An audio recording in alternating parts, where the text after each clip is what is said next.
I really hate FL Cloud. Let's start with this. Why the heck did they choose Distrokid? Out of all distributors, literally the worst distributor on earth.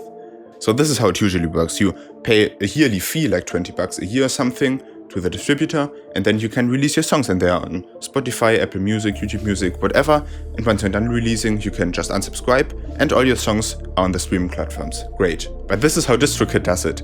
Once you unsubscribe, they literally just delete all your songs. Unless, of course, you pay them $30 per song. So I have 28 releases so far, and I started releasing less than 2 years ago. So let's do some quick maths. 28 times 30 equals $840. So if you don't want all your tracks to be deleted after you unsubscribe, you have to pay them $840 just for that. They also actively try to hide that information on their website. I even read entire blog posts or reviews of Distrokid, and it doesn't even mention it, probably either because the reviewer didn't find out himself yet, or because they bribed him in some way, and I really don't know which is worse, to be honest. They also charge really unreasonable fees for literally the most basic features. For example, YouTube Content ID is $5 per song per year. So let's do some quick maths again. 28 times 5 equals $140, but that's not the total. That's what you pay per year for YouTube Content ID. That's a feature that most distributors have by default for free. Plus 20% of what you earn with YouTube Content ID. That's not even included. How the fuck can you pay $5 per... Okay, I already said it. And generally that was only an example. There are tons of hidden fees, like if you want to change source, it's $8 if you want to adjust, it's $1 per song per year if you want to release a cover, that's another $12 per. And all that is extremely hidden on the website. It's really hard to find it unless you look on places like Reddit where people actually discuss it.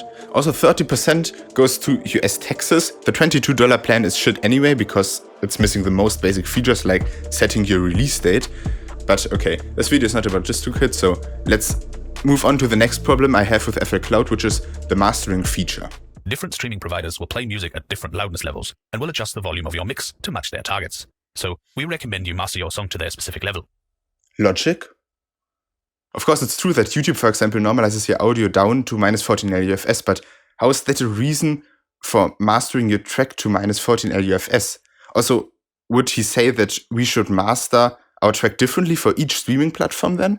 The whole point of YouTube normalizing your audio to -14 LUFS is that you don't have to normalize it to a certain value because YouTube does it for you, literally. The only thing that you might want to keep in mind is that if you don't want your song to be quieter than others, it shouldn't be below -14 LUFS because YouTube never normalizes it up. But I don't see what he was trying to say there, to be honest. Note the cycle switch here allows you to close your eyes and flip between the original and any mastered tracks. This is a good way to remove confirmation bias when your eyes can't tell you whether you're listening to the original file or the mastered result. Yeah, but my ears can tell, because the master track is a sausage. It's literally like 6 LUFS louder. Of course it's gonna sound better, because louder always sounds better, as long as it's not painful, of course. To be fair, while I think it would be necessary, I didn't expect them to implement like an automatic gain compensation or something, but dude, you can't even do manual gain compensation because there's only one slider. There's only one slider for all 3 files, and the relative loudness of those 3 files will always be the same. The master tracks will always be louder. Maybe I have a bit of bad faith here, but loudness compensation is the very first thing you have to watch out for when blind A/Bing, and I can't imagine that they didn't know that. It almost feels like they did it on purpose, so the mastered version sounds better than it actually does. But that's just speculation, of course.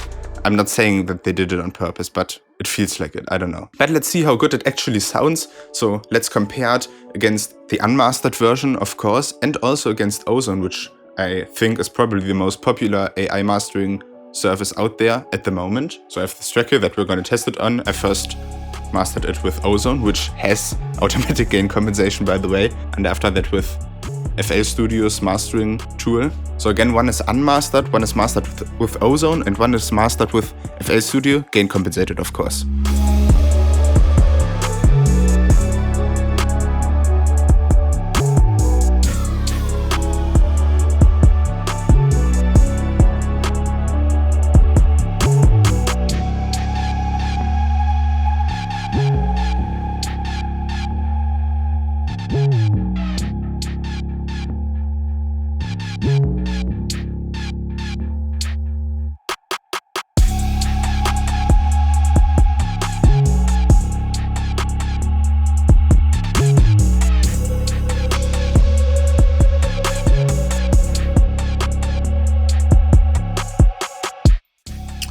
The resolution will be in a pinned comment.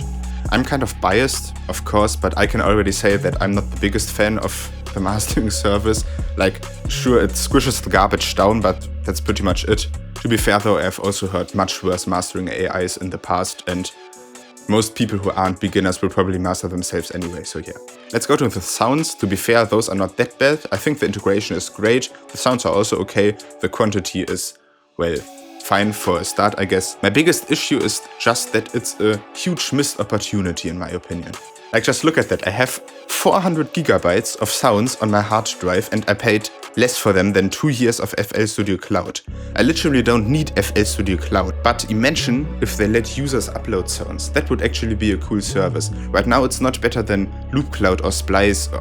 Okay, maybe it's better than Splice, but that's also not very hard. Yeah, right now it's mediocre. I really don't need it. What do you think about it being a subscription model, by the way? I think many people are a little bit frustrated that it's a subscription model, even though FL Studio always promoted the lifetime free updates. Personally, I agree slightly, but on the other hand, the FL Studio Cloud also costs money to uphold, like the cloud and the licensing and so on. So I think it's right on the line where it's still okay that they make it a subscription service. And in the end, I don't have to subscribe. And I won't, obviously. By the way, did you know that if I say the word subscribe, the subscribe button will glow?